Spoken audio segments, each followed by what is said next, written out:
आचार्य राघवेंद्र जी सत्य धर्म संवाद के फाउंडर हैं। साधु संत और संन्यास नामक किताब के वो रचयिता हैं। वो उन्होंने किताब लिखी है। संस्कृत के वो विद्वान हैं, छात्र रहे हैं, राष्ट्रीय संस्कृत संस्थान से वे जुड़े रहे हैं और वैष्णव श्री रामानंद संप्रदाय के वे सन्यासी हैं। और हम सब आपको पाकर बड़े हर्षोल्लाहित हैं सर। और आप तुलसी काव्य की सामाजिकता पर अपना व्याख्यान देंगे और समय सीमा आपके लिए भी 35 मिनट की है, तो हमें उम्मीद है कि आप इसी में अपनी बात रखेंगे। सर स्वागत है आपका।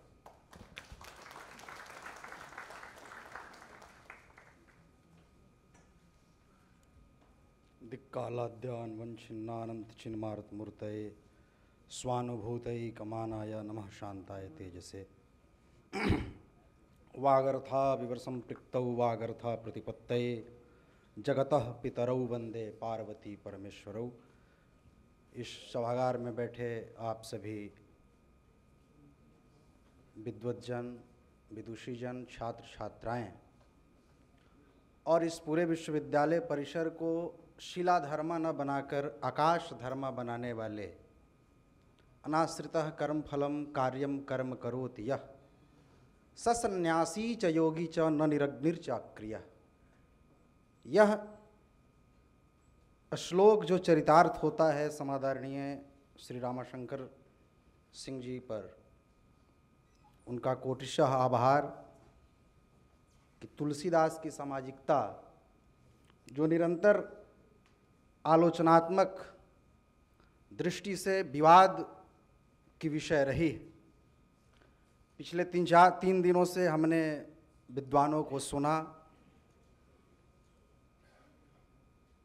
किसी ने गोस्वामी जी के दृष्टि को लेकर कि एक राम दशरथ का बेटा, एक राम घर घर में लेटा, एक राम है जगत पसारा, एक राम है सबसे न्यारा। आदरणीय शुक्ल जी ने भी कहा कि राम निरंजन न्यारा रे। मैं उसी पे आता हूं कि तुलसीदास की सामाजिकता की निर्मिति कैसे होती है। जो चरित्र उन्होंने उठाया दाशरथी राम का, क्यों उठाया, क्या कारण रहे होंगे। चूंकि तुलसीदास जी रामानंदीय संत परंपरा से आते हैं, जहां श्री सीतानाथ समारंभाम रामानंदार्य मध्यमाम अस्मदाचार्य पर्यंताम वंदे गुरु परंपराम। यह अवधारणा है कि सीतानाथ से ही वह परंपरा प्रारंभ होती है रामानंद संप्रदाय की। 2 बात पहले सूत्रात्मक रूप से आप सबको समझाना चाहता हूं कि 2 धारणाएं हैं, एक उत्तारवाद और एक अवतारवाद। तुलसी के राम राम निरंजन न्यारा के साथ साथ दाशरथी राम है, भय प्रकट कृपाला दीन दयाला कौशल्या हितकारी। वह नर से नारायणत्व की यात्रा नहीं है, नारायण का नर का यात्रा है, गो द्विज हितकारी। वह जब प्रभुधरी विविध शरीरा हरहि कृपा निधि सज्जन पीरा। जब हो ही धर्म के हानि बाढ़ ही असुर अधम अभिमानी। तब प्रभुधरी विविध शरीरा हरहि कृपा निधि सज्जन पीरा। गोस्वामी जी के जो राम हैं वह राम निरंजन, वह निर्गुण भी हैं और सगुण भी हैं। मध्यकाल में जो संत राम की चर्चा कर रहे हैं उनके बारे में यह ध्यान देने योग्य बात है कि भारत में भक्ति परंपरा के 2 वर्ग हैं। एक तो भक्ति परंपरा जो इस्लामिक रहस्यवाद से उससे प्रभावित है। तो जो इस्लामिक रहस्यवाद से जो प्रभावित है भक्ति धारा, उसके यहाँ बुत परस्ती नहीं है। वह दशरथ के राम को राम नहीं मानेगा। क्यों नहीं मानेगा? अनुराग सागर द्रष्टव्य है। अनुराग सागर में कबीर के वचन हैं, अनुराग सागर में उद्धृत हैं, जिसमें साफ तौर पे जो कबीरपंथियों के बीच बहुत प्रचलित है। अनुराग सागर में है कि साहब सबका बाप है, बेटा काहू का नाही। जो काहू का बेटा है वो तो साहब नाही। मादर फिदर न जननी न जाया, गर्भवास में कबहू न आया।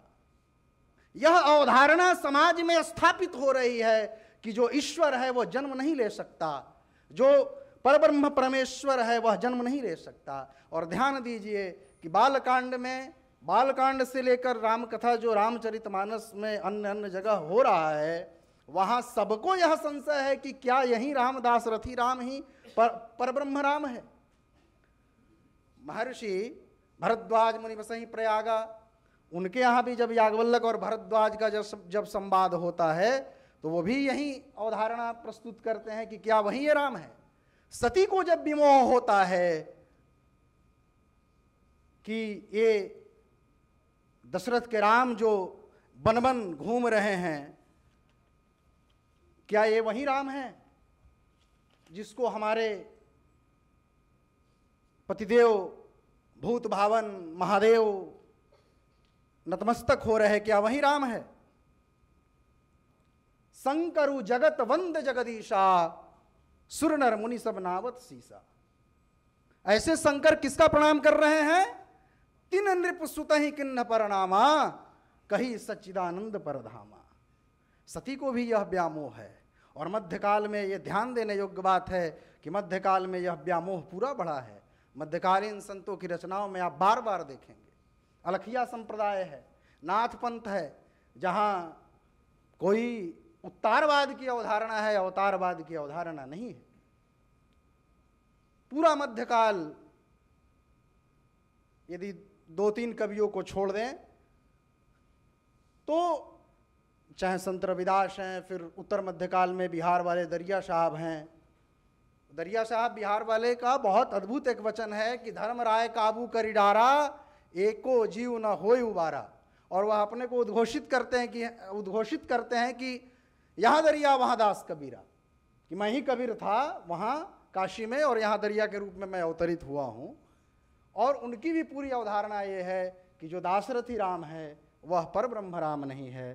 तो यह ध्यान देने योग्य की बात है कि तुलसी के जो राम है वो उत्तारवाद के परिचायक नहीं है, अवतारवाद के परिचायक है। बार बार बालकांड में आप देखेंगे तुलसी अपने छंदों में यह लिखते हैं कि वह कौन से राम,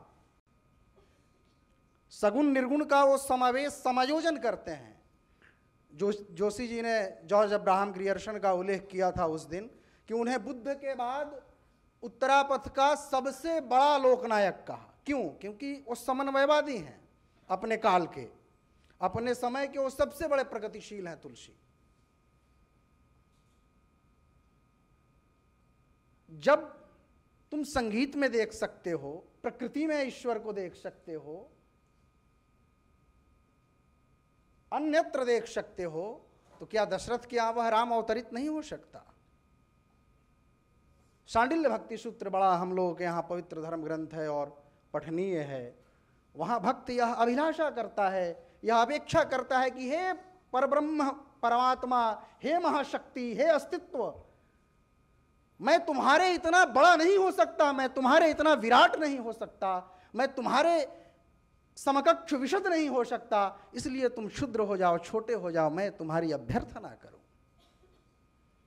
बड़ा सुंदर एक जोक का शेर है कि देता अल्लाह छोटों को बड़ाई देता है। देख, अल्लाह छोटों को बड़ाई देता है, आसमां आंख के पुतली में दिखाई देता है। जब वह परब्रह्म है, जब वह विद्या विनय संपन्ने ब्राह्मणे गविहस्तिनी सुनी चौपाके च पंडिता समदर्शिना, जब तुम सब में देख सकते हो राम को, तो क्या दशरथ के पुत्र में राम को नहीं देख सकते?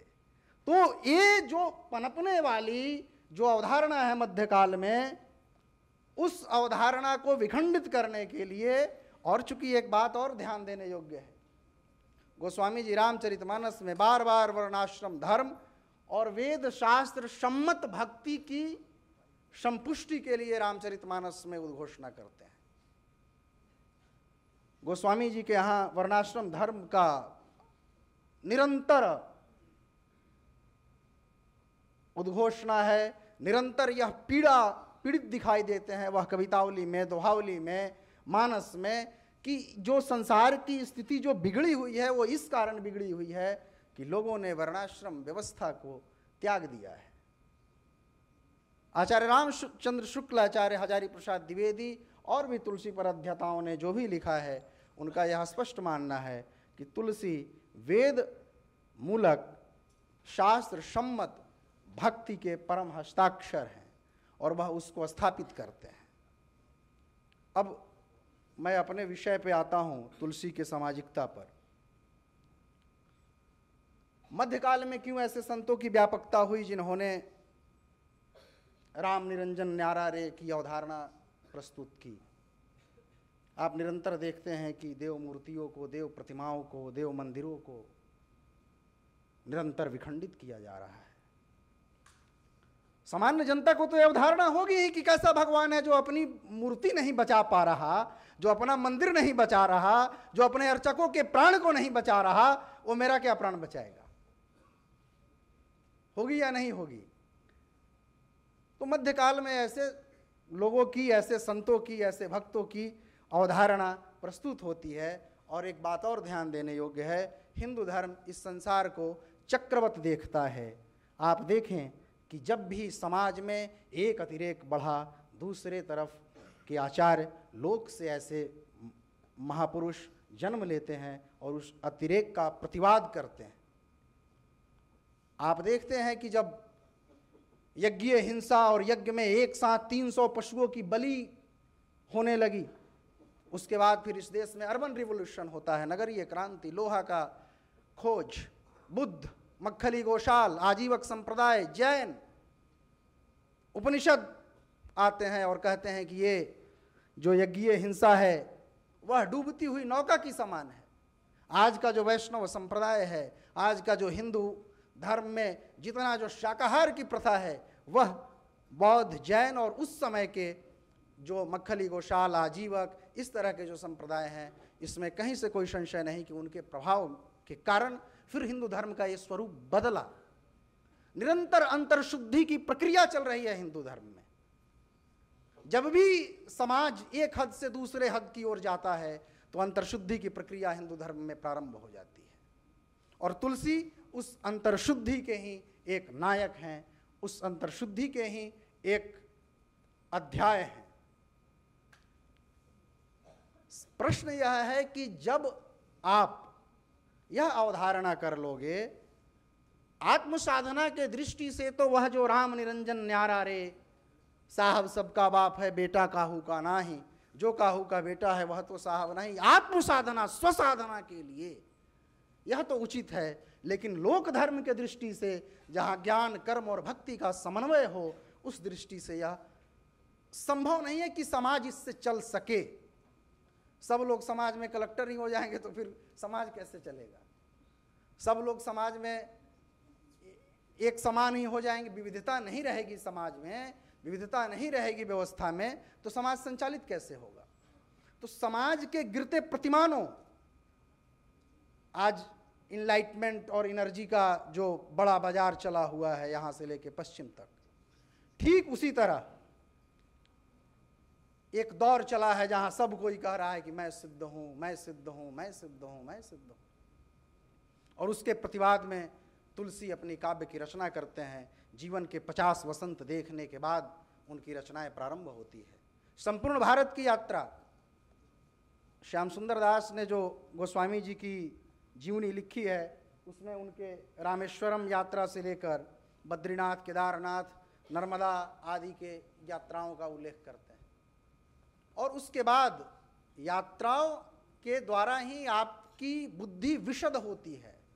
आप चिंतन करते हैं कि समाज में, चूंकि तुलसी जिस परंपरा से आते हैं, रामानंद भी उनके तीसरे पीढ़ी के आचार्य हैं। रामानंद, नरहरयानंद और तुलसी, जिसका उल्लेख गोस्वामी जी ने किया कि बंदऊ गुरु नर रूप हरि, ऐसा करके। उस परंपरा के आने के कारण जो तुलसीदास की जो सामाजिकता की निर्मिति है वह कैसे होती है, वह ध्यातव्य है।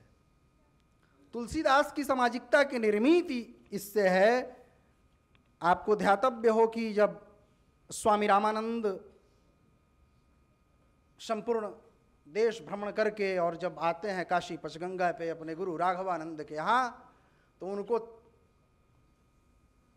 पंक्ति दूषक कह के और आश्रम से निकाल दिया जाता है कि ना, तुमने तो शूद्रों के हाथ का भोजन कर लिया, अब तुम्हें यहां आश्रम में रहने नहीं दिया जाएगा और तुम अब यहां से प्रस्थान करो। और फिर रामानंद अपना नया संप्रदाय वहां से चलाते हैं। तुलसी की जो सामाजिकता की निर्मित है, स्त्री को लेकर, शूद्र को लेकर, वैश्य को लेकर, वो विनष्ट, वो विलय इसमें होता है कि यदि वह राम भक्त है तो शूद्र हो, वैश्य हो, कोई भी हो, नर हो, पुरुष हो, किन्नर हो, सबकी स्वीकारता है तुलसी के यहाँ। चूंकि आचार्य उनके जो है, उनकी यह उद्घोषणा है, सर्वे प्रपत्ति अधिकारिणो मताः शक्ता अशक्तता पदयोर जगतपते अपेक्षते तत्र बलम कुलम नो न चापि कालो न विशुद्धता वा। यह रामानंद की परंपरा का तुलसी अनुगमन कर रहे हैं। जब शबरी कहती है कि अधम ते अधम, नीच अति नारी, और भगवान राम उसका प्रतिवाद करते हैं कि नहीं, मानहु एक भक्ति करनाते। तुलसी निश्चित रूप से यद्यद विभूति मत सत्वम श्रीमद उर्जित में वा के अनुसार वह महनीय है, विराट हैं। जब हमारे हिंदू दर्शन की यह धारणा ही है, गीता में जब स्पष्ट हो रही है कि पिचेत सुदुराचारो भजते माम अनन्य भाग साधुरेव समन्तव्य सम्यक व्यवसितो हि स क्षिप्रम भवति धर्मात्मा सस्वच्छांतिम निगच्छति कौन्तेय प्रतिजाने ही न मे भक्तः प्रणश्यति माम ही पार्थ व्यपाश्रित्य ये अपि स्यु पापयोनयः। यदि पाप योनि का भी है, लेकिन यदि मेरा भक्त है तो वह मोक्ष का अधिकारी है। स्त्रियो वैश्यास तथा शूद्रास ते अपि यान्ति पराम गतिम। तुलसी के यहाँ इसका ही सीधे अध्याहार हो रहा है, अनुकरण हो रहा है।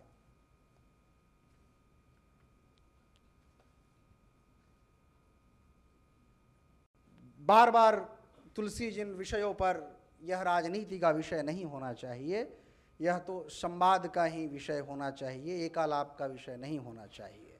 ऐसे ही सेमिनारों में, ऐसे ही विद्वत संगोष्ठियों में इन विषयों को होना चाहिए। राजनीति को कोई अधिकार नहीं है कि वह तुलसी पर कोई बात कहे, कोई उन पर आक्षेप लगाए। तुलसी के जिन पंक्तियों को लेकर निरंतर चर्चा, निरंतर विवाद, निरंतर एक आग्रह बनता है, ऐसा नहीं है कि तुलसी ने केवल अपने खलपात्रों से स्त्रियों का या शूद्रों का आलोचना कराया है। शिव जी कह रहे हैं, सुनहि सती तव नारी सुभाऊ संशय असन धरिया उर्काऊ। ये तो कोई समुद्र नहीं, ये तो कोई रावण नहीं ना कि कह रहा है कि अवगुण आठ सदा उड़ रही। यह बात हमें यह धारणा स्पष्ट कर लेनी होगी कि तुलसीदास वर्णाश्रम धर्म और वेद शास्त्र सम्मत भक्ति के, जो मध्यकाल में मध्यकालीन संतों ने जो एक आध्यात्मिक लोकतंत्र का निर्माण किया था, उसके वो समर्थक नहीं हैं। उनके यहाँ अनुशासन है। कवितावली में बार बार वो चिंता व्यक्त करते हैं इस अनुशासन को लेकर। तुलसीदास के यहाँ केवल खलपात्रों का नहीं, रावण तो कहता ही है कि नारी स्वभाव सत्य सब कहें अवगुण आठ सदा उड़ रहें। साहस अनृत चपलता माया भय अविवेक असौच अदाया। विधिहु न नारी हृदय गति जानी। ब्रह्मा भी स्त्री की हृदय की गति नहीं जान सकते। सकल कपट अघ अवगुण खानी।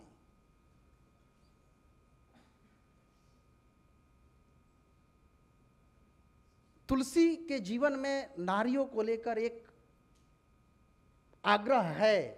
आप श्याम सुंदर दास की जब उनकी जीवनी पढ़ेंगे तो तुलसीदास की चौथी पत्नी है रत्नावली। 3 पत्नियां उनकी हो चुकी हैं, सबका बारी बारी से मृत्यु सभी प्राप्त कर चुकी हैं, और चौथी ने ऐसा प्रवाद किया कि फिर बाबा ही बन गए, बाबा तुलसी।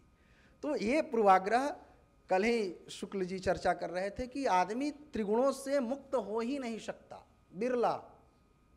गीता में इस पर विशेष मीमांसा है। तो इससे तुलसी मुक्त नहीं है, और तुलसी का जो राम राज्य है उसमें निश्चित वो स्त्रियों को लेकर के एक उनमें आग्रह है। लेकिन मध्यकाल के अन्य संतों के प्रति जहाँ साफ कहा जा रहा है कि नारी की झाई पड़त अंधा होत भुजंग, कबीरा तिनके कीमती जे नित नारी के संग।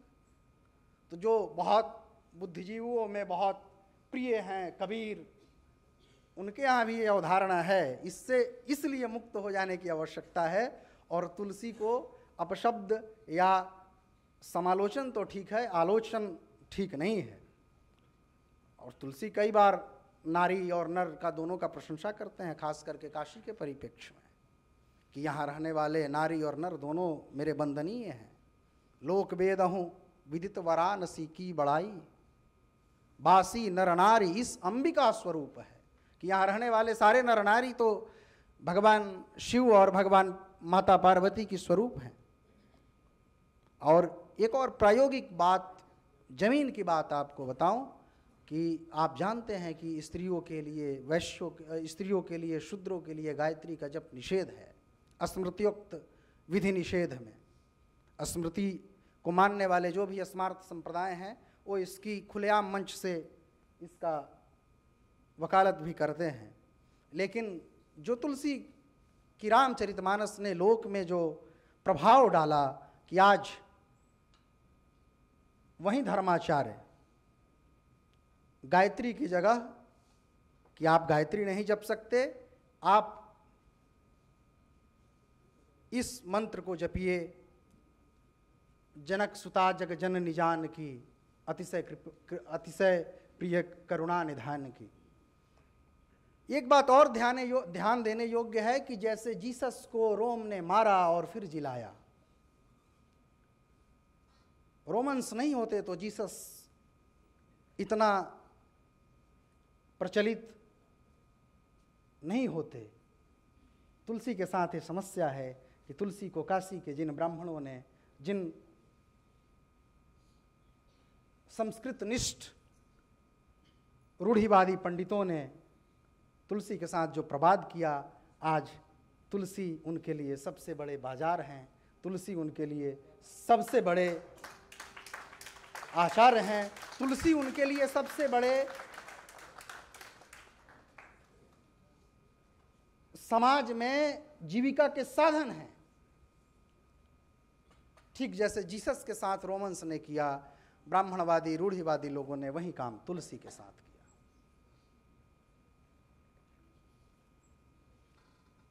काफ़ी मैं लिख के लाया हूँ, और लेकिन 2-3 विषय पे मेरा ध्यान मैं अधिक देता हूँ। तुलसी के यहाँ ये बात स्पष्ट है,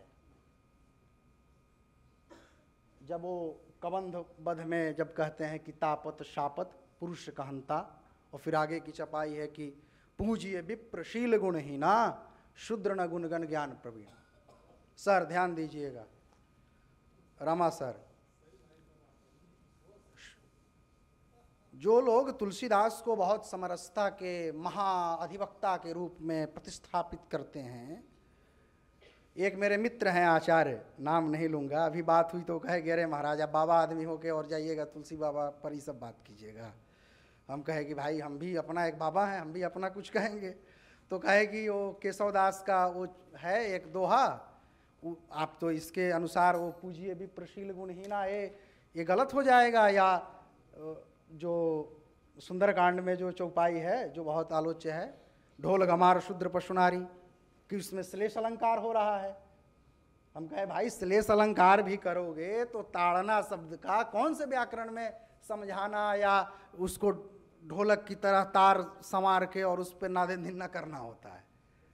कोई व्याकरण में कोई संदर्भ तो होगा। केशवदास का अमूमन विद्वान लोग संदर्भ देते हैं कि चरण धरत चिंता करत, निंदना आवत शोर, सुवर्ण को शोधत फिरत कभी व्यभिचारी चोर। और इसके रेफरेंस से फिर वो अर्थ लगाते हैं।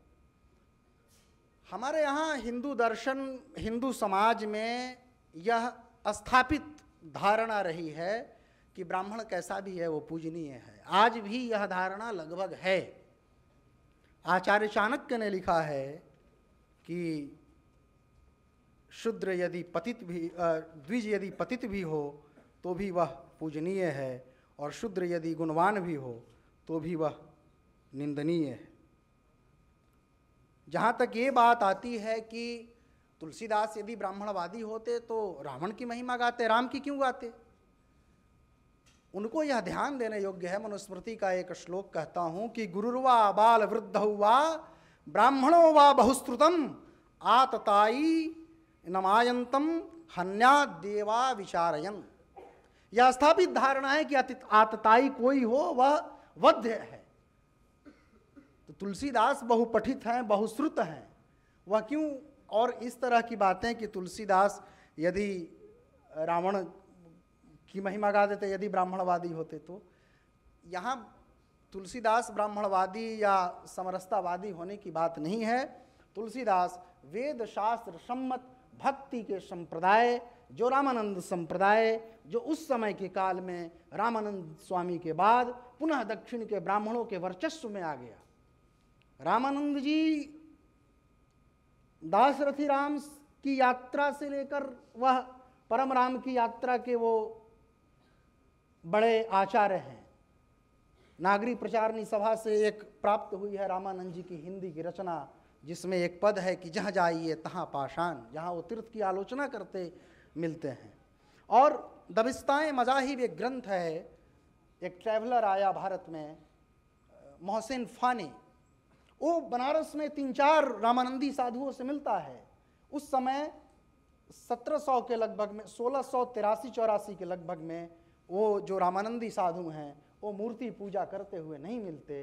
वो खाकी वस्त्र धारण कर रहे हैं, कोई तिलक आदि धारण नहीं करते, और सांख्य दर्शन की कुछ परंपराओं का अवलंब लेकर वो साधना करते हैं। यह अलग विषय है कि रामानंद संप्रदाय फिर कैसे दक्षिण के रामानुज संप्रदाय के प्रभाव में आया, और फिर वहीं कैसे जिस रामानंद की यह उद्घोषणा थी कि जाति पाति पूछे नहीं कोई, हरि का भजे सो हरि का होई, और फिर कैसे 1921 में स्वामी भगवत ब्रह्मचारी के शास्त्रार्थ के बाद कैसे फिर रामानंद संप्रदाय की स्वतंत्र गुरु परंपरा हुई, ये अलग विषय है।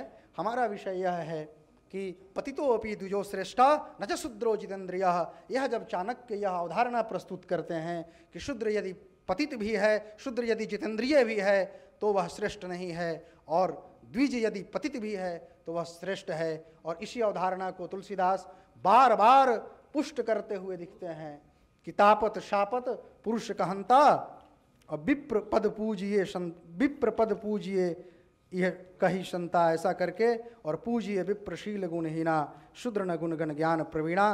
तुलसीदास के राम राज्य में एक चीज़ की कमी है, वह यह है कि उनके यहाँ नारी और स्त्री की जो स्वीकारता आधुनिक संदर्भ में हम जैसा देखते हैं वह नहीं है। तुलसीदास इससे एक जगह मुक्त होते हैं। कहाँ मुक्त होते हैं? जहाँ राम राज्य जब सफल हो जा रहा है, अभी सर जिस चौपाई का अवलंब ले रहे थे, जब राम राज्य स्थापित हो जा रहा है तब तुलसीदास एक जगह इस वर्णाश्रम व्यवस्था से तुलसी बाबा मुक्त हो रहे हैं।